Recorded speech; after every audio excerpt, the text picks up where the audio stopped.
મહેસાણા વિજાપુર તાલુકાના માલોસણ ગામના ખેડૂતે પોતાના ખેતરમાં ધરોઈ પાણીની કેનાલ નાખી તેનો ઉપયોગ વર્ષ 2008થી આજ દિવસ સુધી કર્યો ન હતો। ધરોઈ બંધ વિભાગ તરફથી 16 વર્ષ થવા આવ્યા, પરંતુ હજુ સુધી ધરોઈ કેનાલ વિભાગ તરફથી કોઈ વળતર ચૂકવવામાં આવ્યું નથી। ખેડૂત કાંતિભાઈ પ્રભુદાસ પટેલ દ્વારા કોર્ટમાં વળતર લેવા દાવો કર્યો હતો, જેનો કોર્ટે ખેડૂત કાંતિભાઈ પ્રભુદાસ પટેલને વળતર ચૂકવી આપવા હુકમ કર્યો હતો। જે દાવામાં હુકમ થયા બાદ પણ વળતર નહીં ચૂકવતા હિસાબી શાખાની ઓફિસમાં કમ્પ્યુટર સહિતની ચીજવસ્તુઓ સાથે કોર્ટે ઓફિસને સીલ મારવામાં આવી હતી।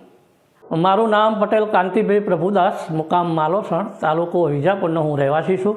હવે સર અમારી જમીન અડધા વીઘા ઉપર જઈ છે અને એને 15થી 16 વર્ષ થઈ ગયા નજર ગોદી અને આજની તારીખે મેં ગોદેલી જ પડી રહેલી છે।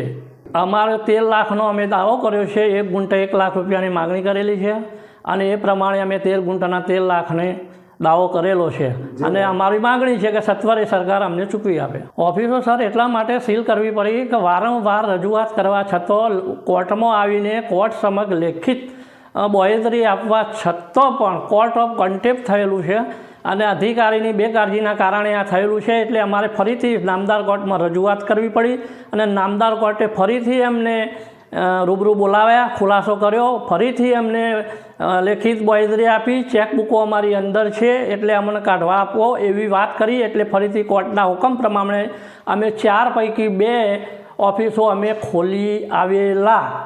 તેમ છતાં પણ ફરીથી એમને સમય મર્યાદા લખેલી હતી, તેમાં પણ એમને ફરીથી અમને ચૂકવણી કરી નહીં, જેથી કરીને અમે ફરીથી નામદાર કોર્ટમાં રજૂઆત કરી અને રજૂઆત કરવાથી અમારે ન્યાય મેળવવા માટે ફરીથી એમને બોલાવવામાં આવ્યા અને એમને કંઈ પણ ફરીથી ના ચૂકવણી કરી। એટલે નામદાર કોર્ટે વારંવાર લેખિત ચૂકવણીની બોહેધરી આપવા છતાં ના ચૂકવણી કરી। એટલે નામદાર કોર્ટે ફરીથી હુકમ કર્યો અને ફરીથી સીલ મારવાની હુકમ કરી આપ્યો, જેથી કરીને અમે ગઈકાલે તમામ ઓફિસો સીલ કરેલ છે।